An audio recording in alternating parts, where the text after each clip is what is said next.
అందరికీ నమస్కారము. నేను సామరెడ్డి సురేష్. మా పాప పేరు వచ్చేసి కుందనపల్లి అనుష, వాళ్ళ భర్త పేరు వచ్చేసి కుందనపల్లి విజయ్ కుమారు. అయితే వీళ్ళకు వివాహం అయ్యి 9 నెలలు అవుతున్నది. 9 నెలలకు ఒక బాబు పుట్టిండు.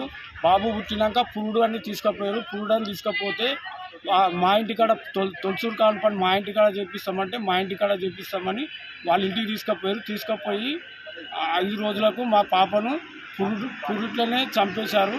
మాకు తెల్లారి తెలిసింది 7 గంటలకు మా అల్లుడు అనే అతను విజయ్ కుమారు మాకు ఫోన్ చేసి అత్తమ్మ పాప అనుష నోటి మాట ఆగిపోయింది అని చెప్పిండు. మేము ఎంబడే స్పాట్లో మా భార్య వచ్చింది. నేను ఈఎస్ఐ హాస్పిటల్లో నేనున్నాను. నాకు ఫోన్ మా భార్య చేసింది. అయితే మేము ఎంబడే నేను 100 కాల్ చేశాను. ఆలోపు వీళ్ళు ఇతను వచ్చి ఈ విజయ్ కుమార్ అనే పర్సన్ వచ్చి మేడ్పల్లి పిఎస్లో మా భార్యకు స్ట్రోక్ వచ్చింది, చెస్ట్ పెయిన్ వచ్చిందని చెప్పి ఇక్కడ లొంగిపోయి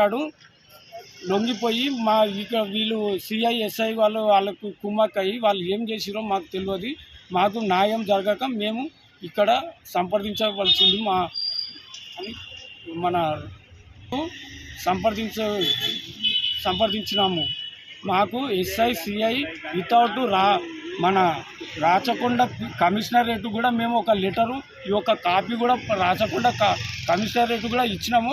అయినా కూడా మాకు ఎలాంటి న్యాయం జరుగుతలేదు. కాబట్టి మేము 3 సింహాలు అంటాం కానీ 3వ సింహం కాకుండా ఇప్పుడు 4వ సింహాన్ని కలిసినాం. కాబట్టి ఈ 4 సింహాలు మాకు న్యాయం జరగాలని ప్రజలకు అందరికీ ఇలాంటి కఠిన ఘోరమైన మనుషులు ఉన్నారంటే కడుపుల బెల్లాలు, నోట్ల బెల్లాలు, కడుపుల కత్తర్లు పెట్టుకొని ఇలాంటి సైకోగాళ్ళను ఉన్న మనుషులను మాత్రం నేను నా 45 సంవత్సరాల అనుభవంలో నేను ఏనాడు ఇలాంటి పర్సన్ అంటే ఈ విజయ్ కుమార్ అలాంటి వ్యక్తిని నేను ఏనాడు చూడలేదు. మీదికి తీయగా మాట్లాడతాడు, లోపల మాత్రం అంత కపటమే. వాళ్ళ అమ్మకు కపటమే, వాళ్ళ తల్లిదండ్రులకు అందరికీ కపటమే. మేము బాబుని ఒక్కరోజు చూపినట్టు కూడా చూపిస్తలేరు. మాకు న్యాయం జరిగేదాకా మేము ఇక్కడ రీలే నిరాహార దీక్ష చేసినా నాకు మా పాపకు పుట్టిన బాబు కావాలి కంపల్సరిగా. లేదంటే ఇక్కడనే ఈ మేడిపల్లి పిఎస్ దగ్గరనే టెంట్ వేసుకొని అయినా రీలే నిరాహార దీక్ష చేసుకుంటైనా నాకు, ఎందుకంటే నేను రాచకొండ కమిషనరేటు సో వచ్చేసి నేరేడ్మెట్లో కూడా ఇచ్చినాము ఒక కాపీ.